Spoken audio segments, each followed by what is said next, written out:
Hey everybody, Sonia Sage from UK Spiritual Hour here. So this is part 2 of Reset to Rest. And in terms of my findings with this well, I suppose they're downloads really, with this energy, to give you a bit of context. So in terms of working on the Spine of Albion, many of the points that we will get to, it will be like it's that point on the vertebrae of what I consider to be a point on the vertebrae. So L2 of the vertebrae, for example, the lumbar, and it would be a yin activation. But when we're looking at the coccyx and the sacrum, part of the spine, what we're looking at is, if we imagine those areas to be before they've been fused together as we progress in age, and if we imagine like when we're born, our vertebrae, we actually have more vertebrae. So for example, when we're looking at the sacrum consists of 5 different vertebrae. So in terms of the planetary activation of this area, there's 5 different areas we have to go to be able to get the full picture. And we completed the sacrum part of the Spine of Albion on last week Sunday, the 22nd. So working with that energy 22-5-22, but also if we're looking at the frequency, the frequency I was given was this 4-5-6, 22 for 5th 5, and then 2022 6, 4-5-6, and it being that you've made progress on the steps and you're going to continue to make progress along the way, and you were totally kind of taking the right steps and that along the path, which I felt was really, really beautiful energy. So yeah, we completed the sacrum, and the completion point for the sacrum was the Rollright stones in Oxfordshire, and that was really, really, really lovely energy there. Really, really magical. A lot of fae energy of the fae there. I could literally see their orbs, to be honest with you, just with my naked eye, not even having to put a lens on it to be able to see. I could literally see the orbs just floating and fluttering around. That was pretty amazing. I don't think even at Avebury I've not seen orbs like that. So that was really beautiful to see. Now, in terms of, so where am I going with this? So in terms of summing up, and this part 2 of this reset to rest energy, what I've been shown is that this planetary DNA activation is like next level. Well, all of the DNA activations are next level important for humanity ultimately and the earth. But oh my gosh, the way this one I've been shown, it's just it is absolutely key. And as long as I guess we have signed up to receive this activation, this is an activation that will take hold for nearly every human on Earth, providing they have signed up. Whereas many of the other dormant DNA activations, they are, I suppose, a bit as and when, and you've either got the memo for it and you're on your way to it, or you haven't and you won't, and that's fine, that's cool. At the end of the day, we're all here for different reasons, and there are many different DNA activations. So I don't see the whole thing of dormant DNA activations as just their blanket. They are specific. They are, just like I mentioned, yin, for example. L1 would be yang.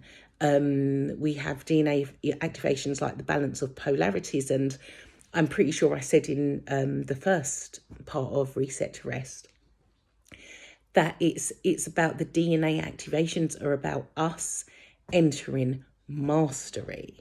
It is about us really being in this energy of mastery. So to get to that level of mastery, all of this work that we've been doing up until this time, I mean, I know I've been doing this work not just as a healer but on myself for years now. Yeah, I'm definitely in my 8th year of kind of solid work in terms of like my journey, my ascension process, the healing, the different layers. And so yeah, the mastery level really and truly, I feel, is the DNA activations. Yes, there is mastery on other different levels, like, for example, emotional mastery being like us being able to sort of come into this mastery level of the sacral chakra, which is a lower emotional aspect, or the emotional body, which is the lower emotional aspect, to be then able to level up into our celestial body, which resonates, if we're going to link it to a chakra, would be the third eye chakra, bringing through the higher emotional aspect. So yes, there has to be a mastery on these different levels, but the DNA activations are a completely different frequency when we are looking at the energy of mastery. So in terms of the sacrum, and I've spoken about the whole thing of us needing to reset the parasympathetic nervous system. And one of the main reason for this is for there to be a really clear channel, and I do believe it is the Hara line energy, this really clear, concise, pure channel that the universe is reading from us. So what we are sending out, and this isn't even about us sending intentions. This is about us embodying, carrying and transmitting a pure, clear, concise frequency without any distortion. And if we're too heavily in our sympathetic nervous system, it carries too much distortion. There's going to be these breaks in the frequency, so it cannot be read properly. Now, I can't remember if I said this in the first video. Once that is done, and we're transmitting to the universe a readable frequency on a level unparalleled to, I'm tempted to say never before, but my guys are like, no, you've all done this before, but it's so long ago that you don't remember. So we're going back over 10,000 years ago, probably, like to Atlantis time, so well over 10,000 years ago, when we were once transmitting these frequencies. So we're going back to a remembrance, and the universe then remembering, oh yes, this is the frequency that these humans, like I'm now, yeah, I can read them now, like I forget. So we're going into this remembrance, yet the universe or the cosmos is then going to be clicked into this energy of remembrance, of remembering how to read us, because we are then channeling and transmitting the correct frequency to be read. What then happens, and this is the amazing bit, is that in the cosmos, the universe, whatever one, they are two separate things, but yeah, whatever one we want to go with, because I know that we can, and I do use them a bit interchangeably. Both, I'm being told, both of them, the universe and the cosmos, cause time and space, being able to read us coherently.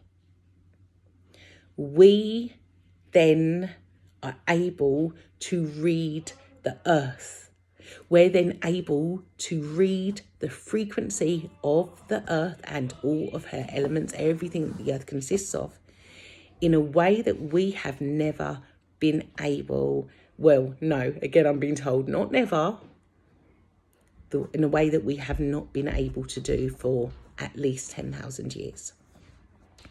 And what will happen is that our biorhythms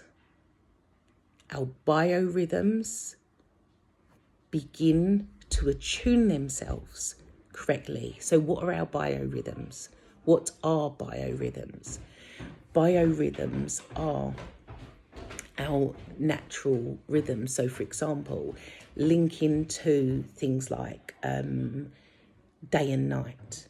So us knowing like when we should be resting, for example. Us knowing, us knowing when we should rest, like the body just kind of like naturally knowing when to rest because it's nighttime. Things like different type of tides during the year. So then those different like coastal animals will know when they should be, I don't know, say nesting and different things like that, those different tides and things. And what comes to mind actually is those turtles that go and nest in, say, like one of the islands, like in Hawaii or something, on the beach. And it's a specific time of year that they go and do that. And that whole thing of the biorhythms, understanding like those natural, I can't think of the word. Part of me wants to use scientific words, which I don't even know. I keep getting the word phenomena. Okay, we'll go with the word phenomena. Understanding the natural phenomena of the earth, of the land.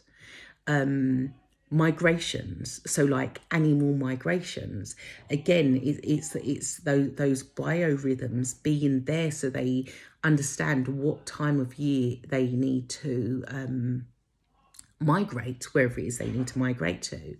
So this is what we have lost as humans, the vast collective of us.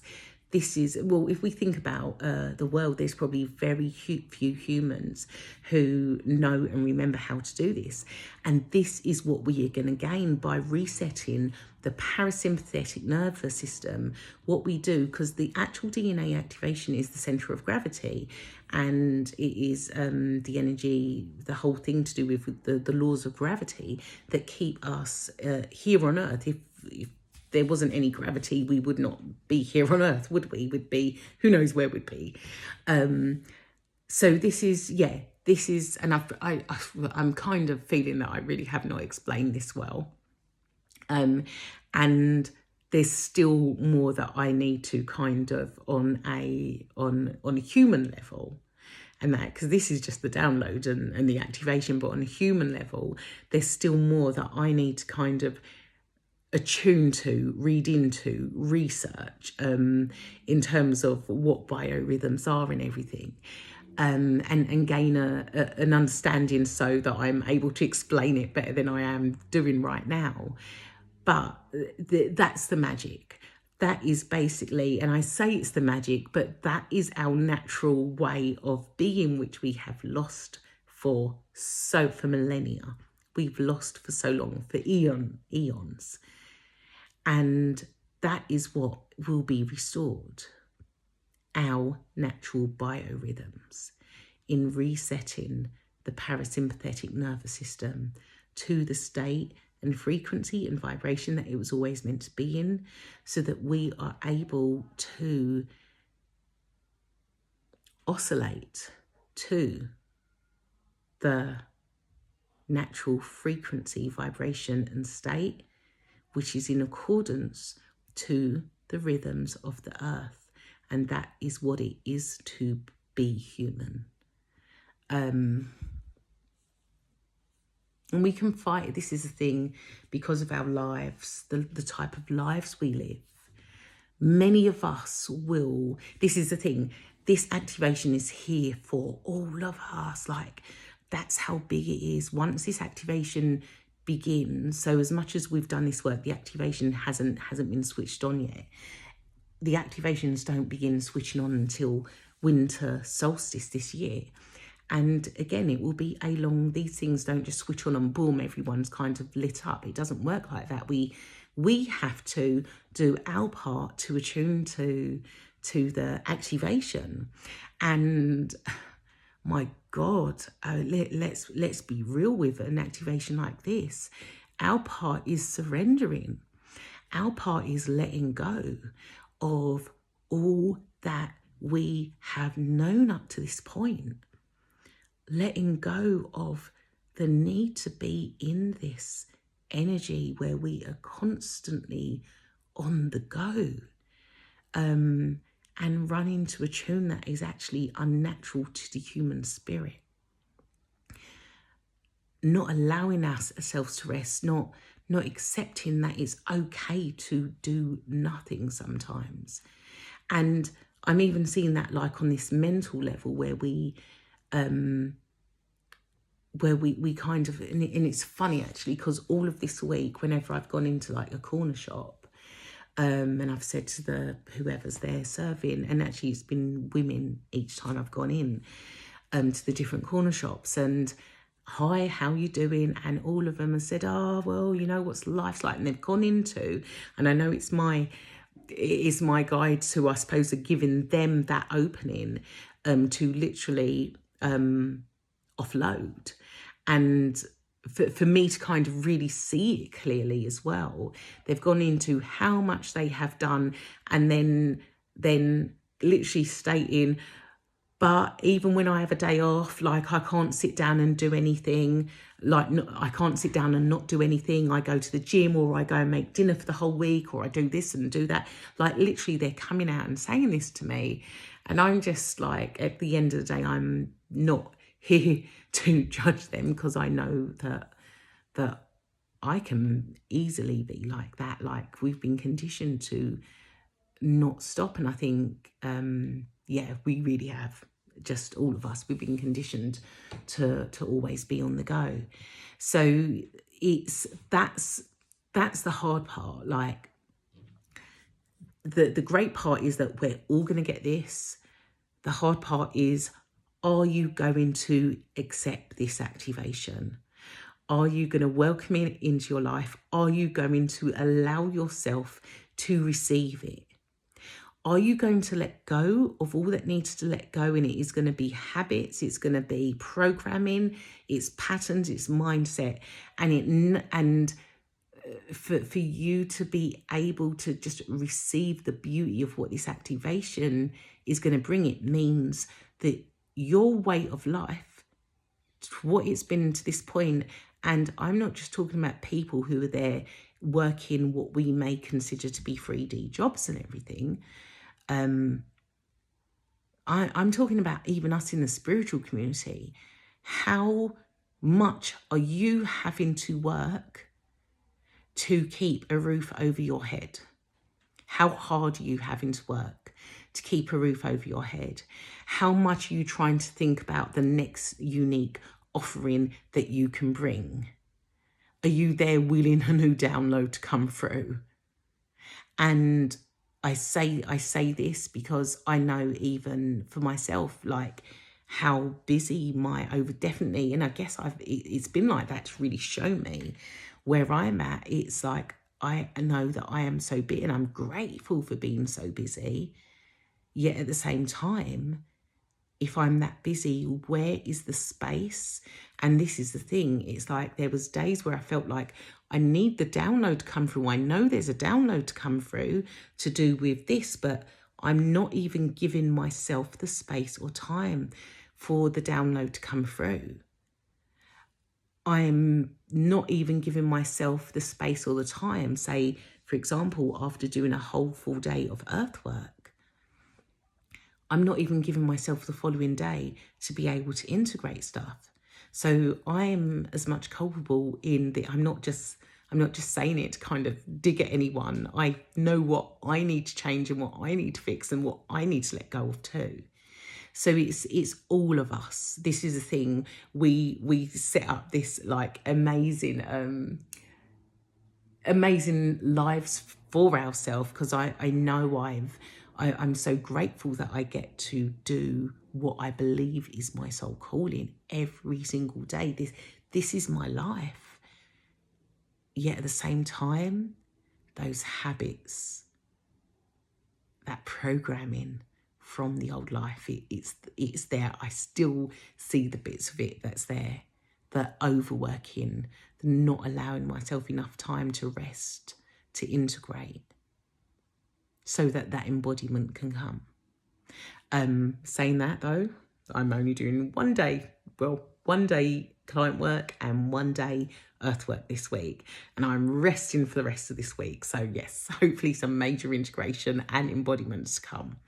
But yes, hope that all that resonates for whoever's watching, and I know there will be a deeper and hopefully more coherent follow up to this as well. Abundant love to you all, wishing you all a beautiful week ahead, and I will speak to you soon.